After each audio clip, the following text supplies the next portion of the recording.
Halo teman-teman Fasad, apa kabar semuanya?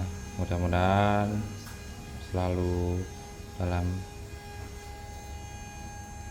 kondisi sehat, ya kan? Oh iya, pada kesempatan kali ini saya akan coba memperkenalkan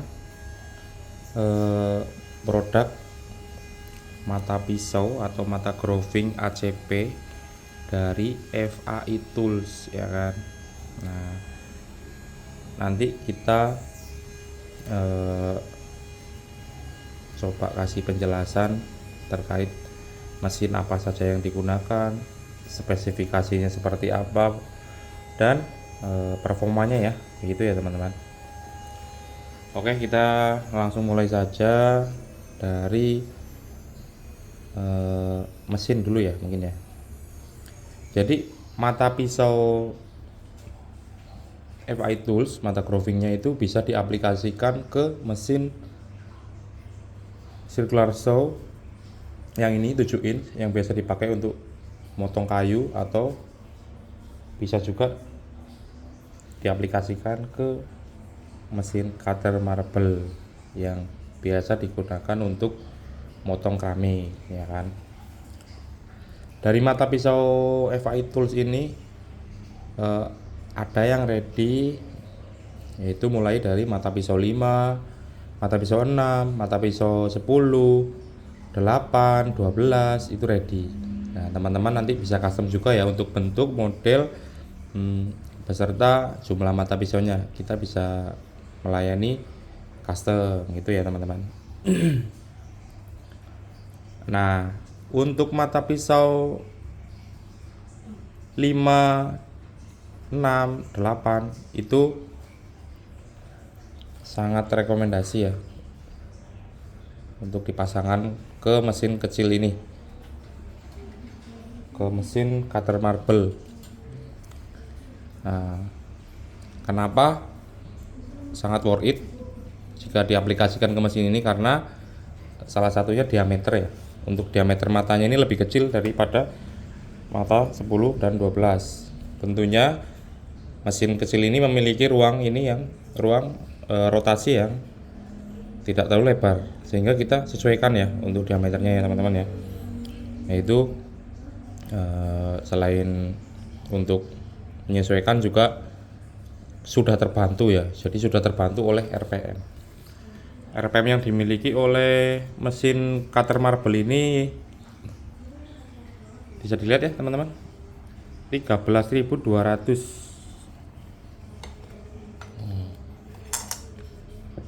Jadi kalau RPM sudah tinggi, rotasinya atau putarannya hanya memerlukan jumlah mata pisau yang sedikit, sehingga kita sesuaikan juga diameternya, nggak perlu lebar.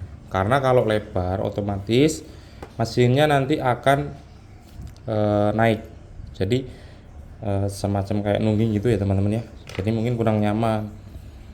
Makanya ini ilustrasinya begini nih.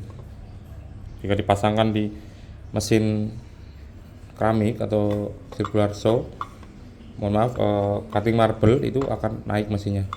Jadi kayak gini nih, kurang nyaman nanti. Nah, kayak gini. Jadi dorongnya ke bawah bukan ke depan, ya kan, karena dipengaruhi oleh diameter mata pisau yang lebar. Tapi kalau menggunakan mata pisau yang kecil ini, diameternya nggak terlalu besar, itu bisa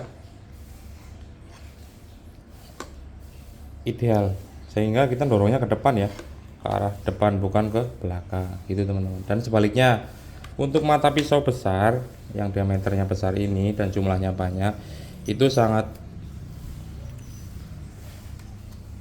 rekomendasi sekali apabila dipasangkan ke mesin yang 7 inch atau mesin yang besar, karena dari mesin ini memiliki ruang rotasi yang sudah support atau sudah mumpuni ya.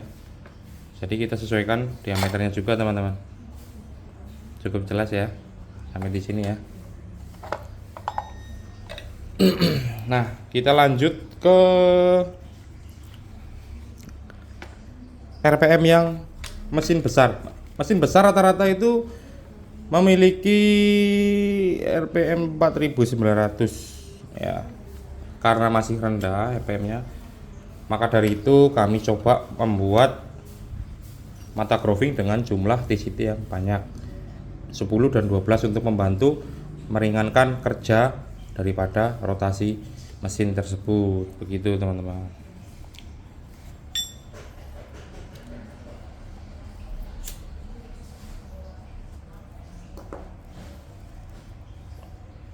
Oke, jadi penyesuaian pengaplikasian mata grooving tersebut sudah di cocokkan ya ke masing-masing tipe atau jenis mesin gitu. Mesin besar menggunakan mata pisau yang jumlahnya banyak, mesin yang kecil lebih worth it jika dipasangi mata pisau yang lebih sedikit, begitu ya. Oh ya, ini mulai dari lubang, kita bahas dari lubang. Lubang as ini sudah PNP ke segala jenis atau merek mesin apapun. Di sini kebetulan ada Bosch dan Makita, tapi ini juga bisa PNP ke Magtech, Ryu, Modern dan lain sebagainya ya. Itu sudah PNP, sudah kami cocokkan sebelum merancang atau mendesain mata grooving FI Tools gitu. Kemudian ada item baru yang belum diketahui semua ya, terutama untuk pengguna baru ya. Ini nih, di sini bisa dilihat ya kan, teksturnya lebih kasar daripada bodi yang lain ya untuk area as ya. Di sini ada gripnya ya teman-teman ya. Ini berfungsi untuk kopling. Nomor satu untuk kopling, keduanya untuk menjaga supaya nggak selip ya. Karena kalau mesin berputar, mata langsung ikut berputar, maka akan terjadi kontraksi yang mungkin berpotensi mengakibatkan kerusakan pada ACP. Tapi jika kita fungsikan untuk kopling di saat pertama gerak ya, pertama kali bergerak, putaran yang pertama itu ini enggak terlalu berkontraksi, artinya bisa menahan ya, mungkin jadi tensioner ya gitu ya kan, bisa menyeimbangi gerakan pertama gitu kan, dan selebihnya nggak akan slip karena kita sudah kasih grip. Itu fungsinya dari grip yang ada di bodi terdekat dengan as gitu teman-teman. Luar dalam ya, bisa dilihat nanti luar dalam kita pasangin grip ya. Ini detailnya, secara fisik lebih detail, kalau di video mungkin kurang jelas. Itu fungsinya begitu teman-teman. Kemudian dari jumlah mata pisau ini juga ada maksud dan tujuannya tertentu. Contoh untuk mata pisau 5, 6, dan 8 itu memiliki fungsi yang sama ya kan. Jadi ini kinerjanya sama. Semua mata pisau ini bekerja dengan porsi yang sama begitu. Beda dengan mata pisau 10, misal 12 atau 10 ya. Jadi kalau mata pisau 12 kita bagi menjadi 3 kelompok. Satu kelompok masing-masing memiliki mata pisau ya, 4 mata pisau ya. Jadi 4 dikali 3 kan 12 mata pisau. Nah 3 kelompok itu bekerja fungsinya sama ya. Salah satunya gini, kinerja dari mata yang terdepan itu untuk membuat groove ya, atau got, atau alur ya, lebih tepatnya alur ke bawah. Sedangkan mata pisau yang kedua itu untuk melebar, untuk ke samping ya. Ketiga ini untuk meratakan, keempatnya finish. Nah ini menjadi satu kelompok terdiri dari 4 mata pisau ya. Jadi dari 12 mata pisau ini dibagi menjadi 3 kelompok, di mana masing-masing kelompok itu memiliki kinerja yang berbeda. Ini untuk mata pisau jumlah 10 dan 12. Tapi untuk mata pisau 5, 6, dan 8 itu kinerjanya sama. karena sudah terbantu oleh RPM yang tinggi gitu. Kalau ini kan untuk mata pisau untuk yang mesin-mesin yang RPM-nya masih rendah gitu ya teman-teman ya. Kemudian dari berat dan diameter ini kan sudah dirancang atau didesain dan sudah disesuaikan ya. Jadi enggak semerta ini hanya untuk tampilan saja, tapi ya melainkan ini bisa membantu balancing di saat rotasi atau berputar dengan berat yang sudah ditimbang, sudah disesuaikan tentunya, sudah dianalisa juga berat idealnya berapa di saat RPM tertinggi. Itu sangat membantu dan bisa mencapai performa terbaik dari mata pisau mata grooving ini maupun dari mesin. Jadi sama-sama bisa kerjasama, tidak membebani putaran mesin begitu teman-teman. Ini bodi sudah dibentuk sekaligus sudah ditimbang ya kan, diameter sudah disesuaikan ya kan. Untuk ke mesin kecil, mesin besar sudah ada speknya masing-masing gitu. Begitupun dengan kemiringan ya, kita bahas kemiringan. Kemiringan ini sudah dibuat beberapa kali dan inilah hasil yang menurut kami yang paling ideal. Kenapa? Kemiringan ini bisa membantu mengarahkan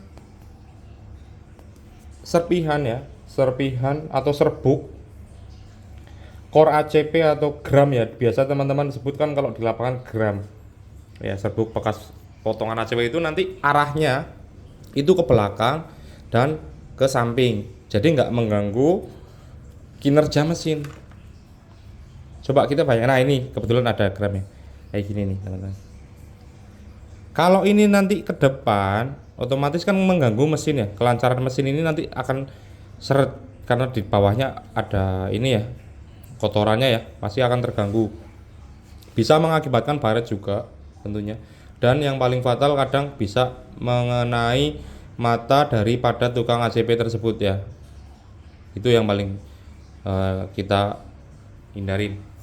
Maka dari itu kami coba buat cover juga untuk pelindung sekaligus untuk mengarahkan, untuk pelindung jari ya, jari tangan di sini. Sekaligus untuk mengarahkan serpihan itu tadi ke samping dan ke belakang itu teman-teman.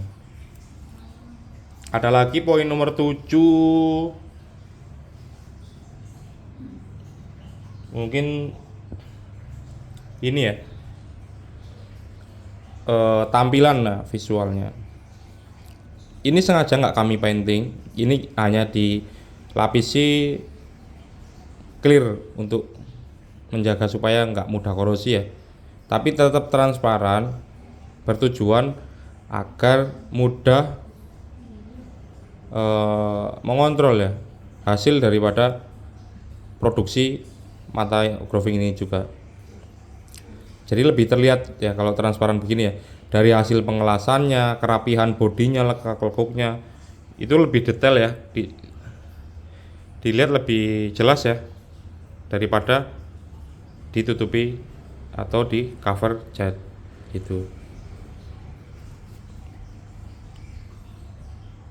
Jadi memudahkan lah pengecekan detail secara menyeluruh untuk menghasilkan kualitas terbaik dari mata grooving ini teman-teman. Nah, terus untuk poin nomor 9-nya dari ini ya, mata grooving ini yang menentukan juga spesifikasi berikut harga. Kenapa FAI Tools cenderung mungkin lebih tinggi ya harga daripada mata pisau yang lain? Ini disebabkan oleh mata pisau ini sendiri ya.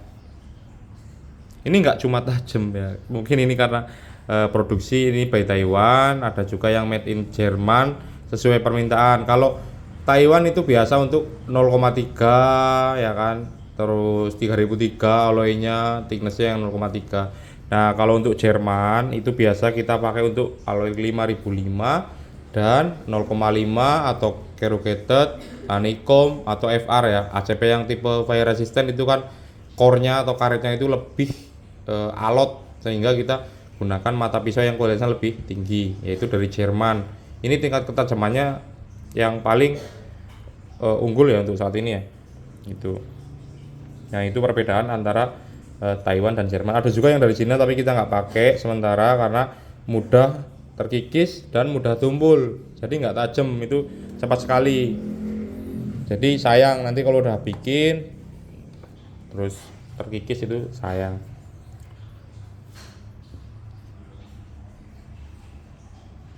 Dan ini yang paling penting, lengan ini ya, atau dudukan ya, lengan atau dudukan daripada mata TCT ini atau mata grovingnya, bajanya. Ini sudah kami tentukan kemiringannya untuk menghindari getar di saat beroperasi. Jadi kalau ini terlalu miring itu nggak bisa bekerja optimal matanya, karena harus istilahnya kayak nyangkul gitu sih ya. Kalau miring jadi hanya sedikit aja ya yang makan ACP ini ya. Tapi kalau terlalu tegak juga akan menimbulkan getaran, sehingga pengguna mesinnya nggak akan nyaman kalau getar. Mungkin akurasinya juga akan meleset dari titik yang sudah diukur atau sudah ditentukan gitu. Jadi kemiringan ini sudah disesuaikan untuk kestabilan ya di saat beroperasi gitu teman-teman. Berikut juga dengan sudut atau kemiringan ya, kemiringan dari ujung mata pisau ini. Kalau dari ujungnya kita papras 1 mili, bisa dilihat teman-teman detailnya, untuk menghindari patah di saat bending. Kalau kita lancipin ini runcing, nanti takutnya tergerus sampai ke permukaan ACP terluar, sehingga di saat di bending atau ditekuk mengakibatkan patah itu. Makanya kita papras 1 mili ya. Nah untuk kemiringan ini sudah kami lebihkan dari 90 derajat, yaitu 92, kurang lebih 92 derajat, supaya ACP tidak patah saat di bending ya kan. Selain dipapras, ini sudah kita lebihkan. Ilustrasinya begini teman-teman, ini kardusnya.